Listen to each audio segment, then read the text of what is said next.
Alright guys, we've already traversed two parts of the rich tapestry that is modern literature, scouring the countryside for some of the most terrifying monstrosities and villainous entries that lurk within the shadows of both horror, fantasy and science fiction. Now in part 1 and part 2 we addressed perhaps some of the more obvious entries of the things that go bump in the night, but now it's probably high time that we knuckle down and find out which horrifying entries are still left lurking beneath the bowels of the realms of literary monsters. Let's find out. Hello horror fans, what's going on, and once again welcome back to the Scary Channel on YouTube, Top 5 Scary Videos. As per usual, I'll be your horror host Jack Finch. Just today we curiously take a look at the top 5 most terrifying monsters in literature, part 3. Roll the clip.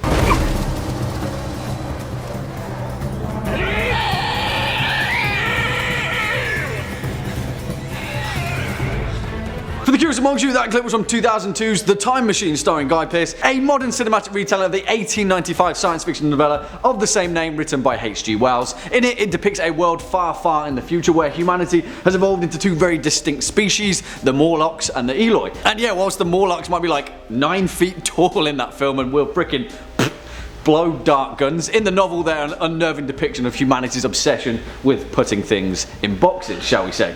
Yeah, whilst a little dated, they're definitely deserving of an honourable mention on this list, but whatever.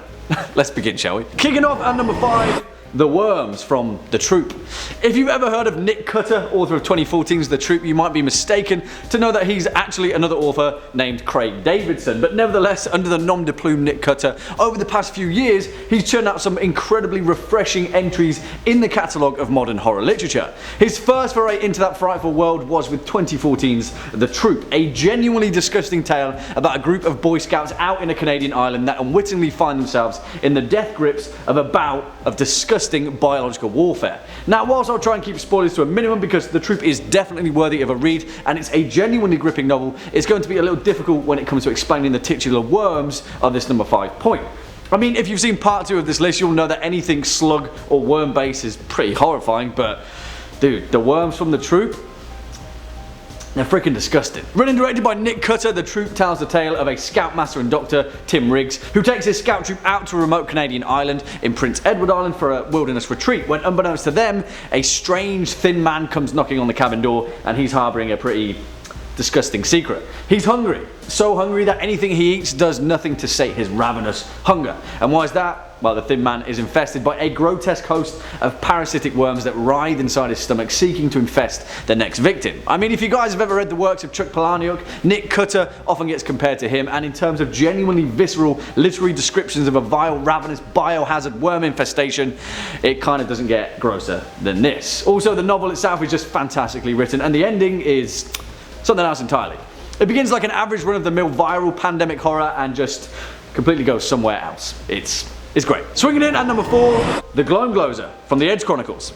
I never thought I'd see the day, but I'm actually enthralled at the fact that I'm putting a monster from the Edge Chronicles on this list. Seriously, for anyone that had the absolute pleasure of stumbling upon this series as a kid, you'll know just how unique Paul Stewart and Chris Riddle's series actually were. And since their first novel, Beyond the Deep Woods, released back in 1998, I'm not sure whether there's been a series quite like it. That aside, in such a richly detailed world of bizarre creatures and species, the most undeniably terrifying of them all was the Glomglow. Now the extent of this might be a little difficult to explain without context, but I'll try anyway.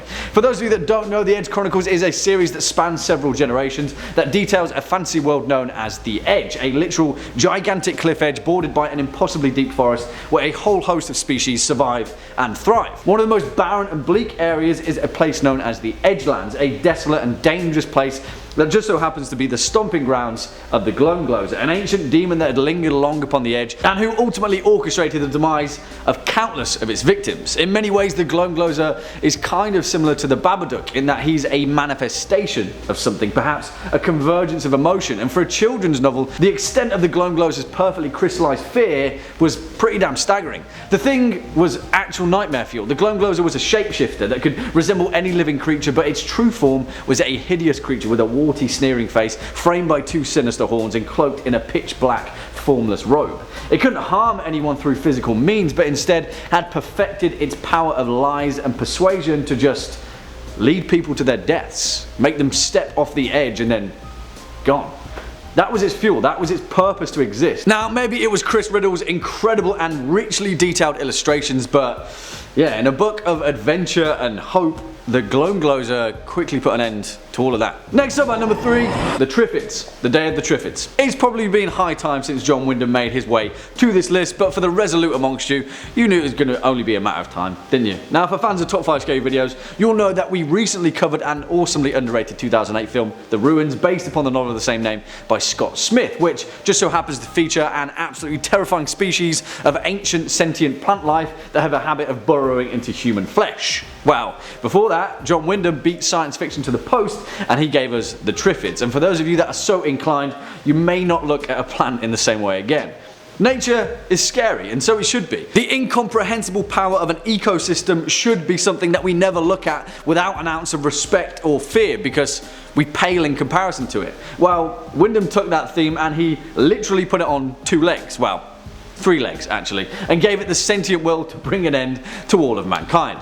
Also, not like we should casually just gleam over it, but John Wyndham's 1951 novel is actually fantastic, and it stands out as one of the most refreshing yet utterly terrifying depictions of the end of the world. Written by John Wyndham and released back in 1951, The Day of the Triffids tells the tale of a man named Bill, an expert on a bizarre and new type of life form, the Triffids, a species of animal-like plants that feed on rotting meat and can move freely after uprooting themselves. They possess a deadly poisonous sting which features some pretty hair-raising moments, and also seem to have the ability to communicate with each other. Worryingly so, they do, and although at the beginning of the novel civilization treats the Triffids like a type of farm animal, literally farming them for their precious oil, and luckily for pretty much every human on the planet, an unknown meteor shower just so happens to blind near enough every human on Earth, and suddenly these Triffid farms quickly become the downfall of all mankind. I won't say any more because The Day of the Triffids is a must-read for any fan of science fiction and horror, and the ending to this novel in particular says so much more about the horrors of mankind than it does about anything else. Coming in at number 2, Rawhead Rex from Rawhead Rex.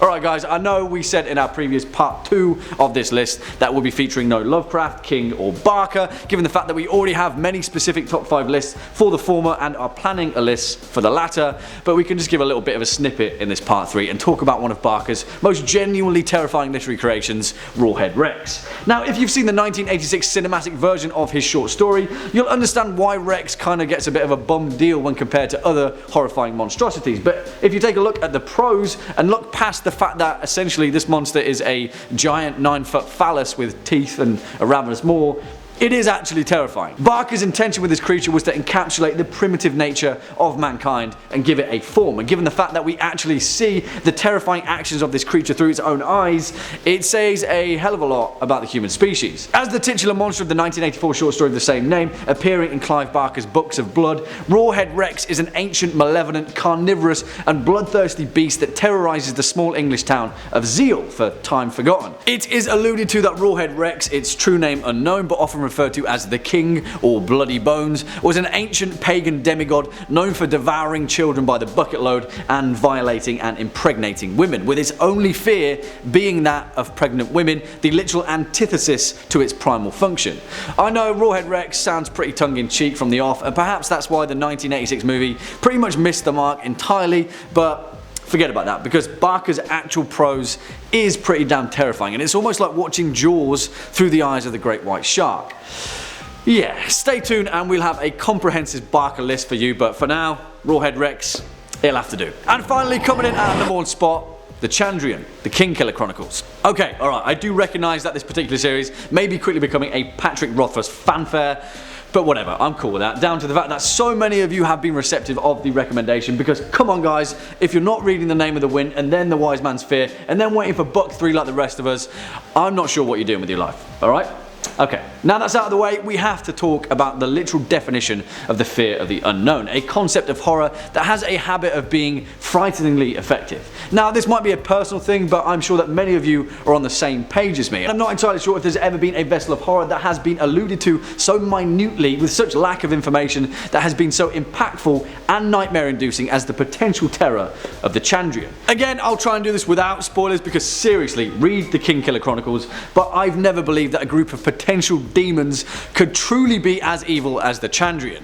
And I say that with the prior knowledge that we know next to nothing about them. And you know, I might be entirely wrong because the true extent of them is yet to be revealed, and if so, I'll eat my words. For all we know, they might turn out to be the good guys, but, well, put it this way. You see, Patrick Rothfuss, the author of the Kingkiller Chronicles, seems to have an impeccable skill at demonstrating our basic human nature, even in a world of fantasy. The series itself is the art of storytelling, weaving myths and legends through an oral tradition, or music, or art, but then in that same fantasy setting, we get a small sample of reality. Because here, in this world, monsters do exist, as is so horrifyingly demonstrated at the opening of the series. Again, this really is difficult to do without spoilers, but put it this way. According to legend, the Chandrian are the most evil entities in the four corners of civilization. They have fallen into myth and legend by their own design, perhaps, and they are 7 of them: Cypher, Sturkus, Ferul, Usnia, Darkenti, Alenta, and Alaxel. But they also have many other names, varying from culture to culture, where the stories differ depending on who you ask. And that's all we know. Well, not entirely, but you should find out for yourself.